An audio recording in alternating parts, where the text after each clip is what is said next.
విజయవాడ ఇంద్రకీలాద్రి దుర్గమ్మ శాకాంబరి ఉత్సవాలు నేటితో ముగియనున్నాయి. ఉత్సవాల ముగింపు సందర్భంగా అమ్మవారిని వివిధ రకాల పండ్లు, డ్రై ఫ్రూట్స్ తో అత్యంత శోభాయమానంగా అలంకరించారు. అమ్మవారి దివ్యమంగళ స్వరూపం భక్తులకు ఆధ్యాత్మిక అనుభూతిని కలిగిస్తోంది. ఉదయం నుంచే కొండపైన పాత యాగశాలలో శాస్త్రోక్త పూజా కార్యక్రమాలు నిర్వహిస్తున్నారు.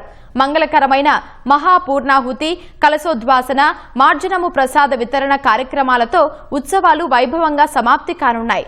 చివరి రోజు కావడంతో ఆలయ ప్రాంగణాలు భక్తులతో కిటకిటలాడాయి.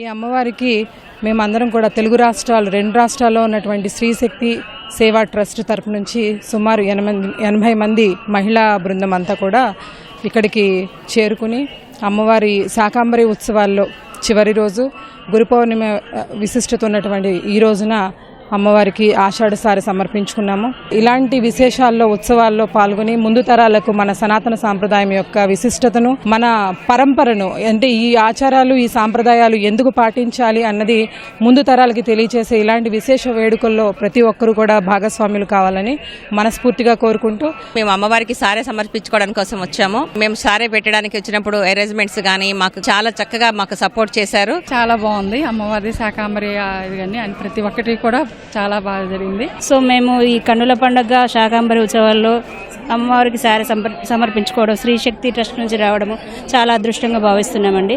అమ్మవారిని ఇలా దర్శించుకోవడం మా అదృష్టంగా భావిస్తున్నాము.